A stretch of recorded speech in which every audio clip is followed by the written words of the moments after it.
bien, salut à tous, ici Adrien D. Aujourd'hui dans cette vidéo, on va faire un petit truc un peu spécial. On va faire un déballage de produits. C'est pas souvent, voire même jamais que je fais ça sur la chaîne. Mais écoutez, c'est un petit produit que j'ai acheté et qui, ma foi, en rapport avec la nouvelle technologie. Et du coup, je me suis dit que ça aurait pu être sympa de vous présenter ça. Donc bien sûr, c'est pas le canard en peluche qui est derrière, qui masque le salon et ce qui s'y passe, hein, pour des raisons de vie privée, vous l'avez bien compris. Et on va parler de cette caméra. Donc ici c'est marqué Sport Action Caméra. C'est une caméra de marque Zeron. Le modèle c'est la MC28. Donc c'est un mini caméscope numérique qui va vous permettre de filmer vos exploits sportifs par exemple. Mais ce qui va être le plus utile pour moi, en fait, ça va être pour la mettre sur la trottinette électrique pour pouvoir filmer en fait ce qui se passe. Voilà, quand je circule en trottinette électrique.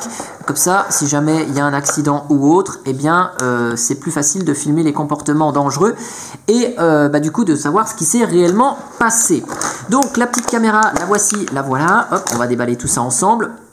Donc vous voyez, elle tient dans la main, elle n'est pas très grande ici. Bien sûr, il y a tout un tas de bazar. Alors attendez, je vais déjà tout défaire. Ok. Ici, donc tous les équipements qui sont disponibles là. Hop. Et bien sûr, on a la notice, comme d'habitude. Hein, et on a une notice qui est ici fournie dans les produits. Donc là, c'est en anglais, mais c'est pas très grave. Ça nous explique juste comment ça fonctionne et les spécifications. Donc vous voyez ici, elle a un angle de 120 degrés, elle filme en 720p ou en 1080p, 30 images par seconde, 30 fps, donc c'est pratique, c'est à peu près correct, on va dire ça comme ça. Le format c'est de l'AVI, donc on a un enregistrement total de 20 minutes, ça prend des photos également, et il y a une interface USB 2. Vous voyez aussi ici, donc il faut une micro SD, donc jusqu'à 32 Go, puisqu'il n'y a pas de mémoire dans cette caméra. Et ça fonctionne 2h30 et du coup on peut mettre 3 heures pour la charger. Donc cette petite caméra, voilà tout ce qu'il y a dedans, donc dans le package ici. Donc on va voir ça ensemble. Donc il y a un microphone, il y a le bouton, donc c'est surtout ça qui est intéressant, ce bouton ici, là, le numéro 2, c'est le bouton qui permet de démarrer et d'arrêter l'enregistrement. Donc c'est quand même vachement pratique. On va voir ça ensemble. Donc la caméra, elle est ici, elle est là. Donc là, l'objectif, il est ici avec le grand angle. Et de l'autre côté, donc là, il y a un petit truc qui permet de dévisser. Ah, hop, vous dévissez. Et donc vous accédez ici à la partie micro SD card, hein, donc c'est là pour mettre votre carte micro SD, le port USB pour recharger. Alors, vu que je déballe uniquement ce produit là tout de suite maintenant, je n'ai aucune idée de savoir si l'USB permet de récupérer les vidéos AVI ou s'il faut retirer la carte SD et la mettre dans l'ordinateur. Donc ici, moi j'ai une petite carte SD, voilà, que j'ai acheté, petite carte SD Samsung. Bien sûr, l'autofocus ne veut pas se faire, hein, sinon c'est pas drôle. Donc une petite carte Samsung 32 Go, vous voyez ici, hop, voilà, je vous mets comme ça, vous voyez un peu plus. Et donc si jamais le port USB ne permet pas de récupérer les vidéos. Ici, on peut s'équiper d'un adaptateur. Voilà, vous mettez votre carte SD dans l'adaptateur, hop, micro SD, et vous pouvez mettre ça dans votre lecteur de carte SD directement. Donc c'est un adaptateur dont vous connaissez sans doute déjà l'existence. Donc ici, on va mettre la petite carte SD, micro SD, hop, dedans. Donc là, on la met comme ça. Là, je referme ici. Donc j'espère qu'il y aura un petit peu de batterie. De toute façon, cette vidéo, je vous la fais en plusieurs fois. Comme ça, je vous ferai un trajet, domicile-travail en trottinette électrique et vous verrez comment ça filme. Donc ici, si j'appuie sur le bouton, bon, je ne sais pas si ça filme ou pas. J'imagine qu'ici, il y a les deux petites LED.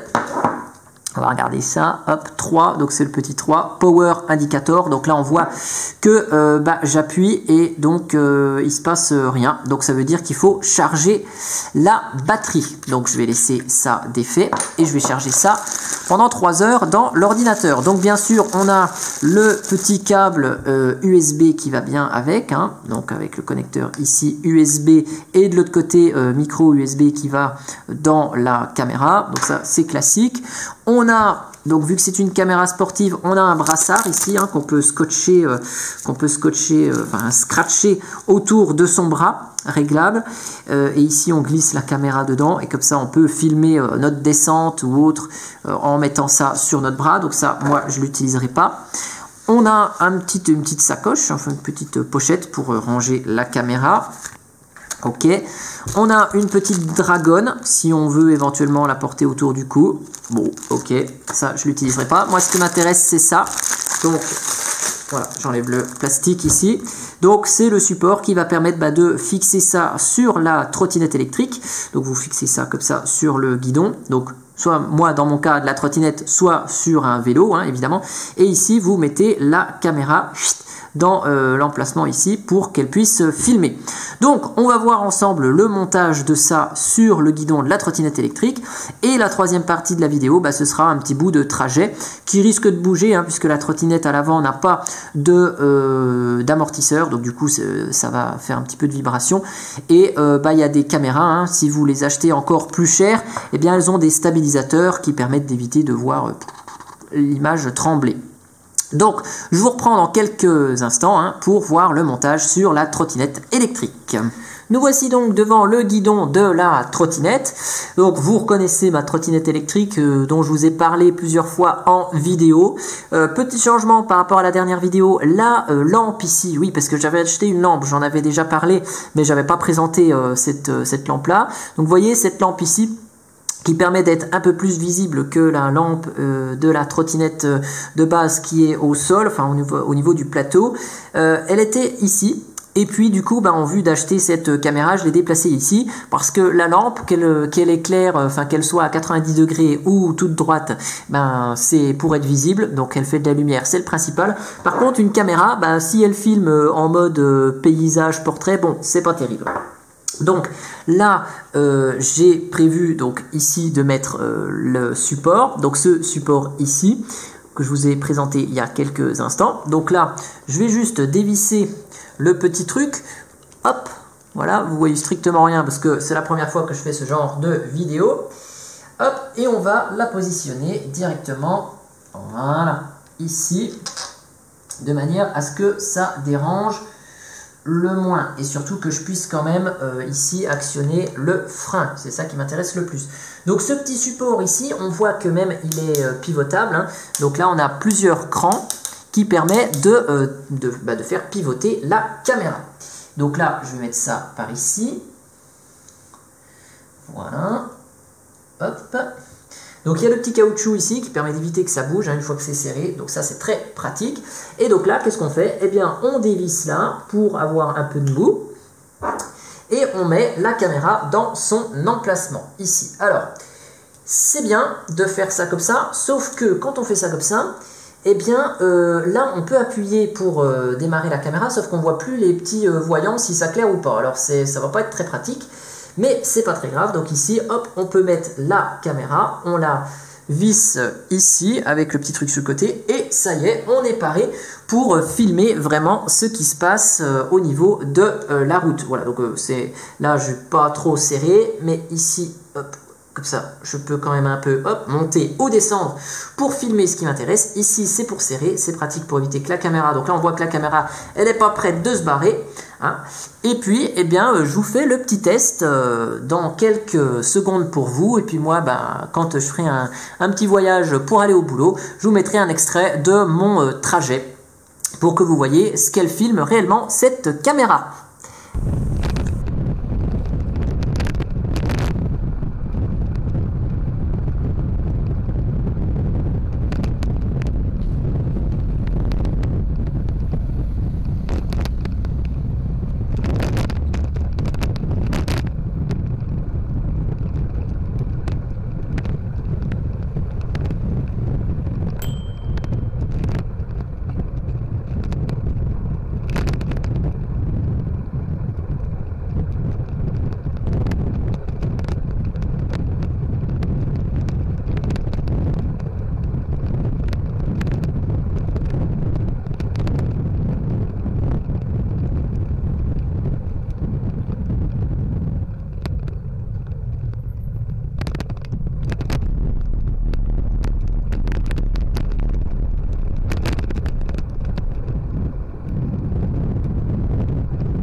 Et bien voilà, ce petit test vidéo sur cette caméra est terminé. J'espère qu'il vous aura plu. Alors durant le premier voyage, hein, vous avez vu mon retour du travail et non pas l'aller parce que en fait, regardez, ici ce matin en arrivant au boulot, j'ai mis une petite écrou ici qui me sert d'entretoise, hein, qui est un écrou de baie informatique, mais peu importe. J'ai mis ça ici, c'est pour que la vis ici soit moins haute, parce que sinon, quand la vis elle est trop haute, parce que mon guidon ici il est assez petit, et bien la vis ici vient taper, regardez, je vous zoome ça, elle vient taper contre cette petite languette, et en fait cette petite languette là, elle permet quoi? Et bien quand on appuie dessus, elle permet ici, et bien de sortir la caméra, et donc la vis ce matin appuyait, elle était trop sortie, donc elle appuyait sur cette languette, et ben la caméra elle a fait pendant mon voyage aller ceci.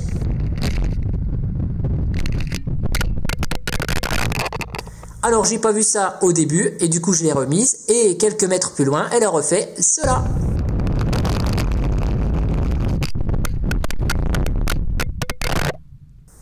Donc du coup j'ai corrigé le petit problème en faisant comme ça, j'aurais pu la mettre peut-être ici, je verrai pour la déplacer. En tout cas voilà, vous avez eu un aperçu de cette caméra, aussi bien le déballage et le test dans la même vidéo. J'espère que ça vous a plu et moi je vous dis à bientôt pour une prochaine vidéo. Allez, ciao ciao.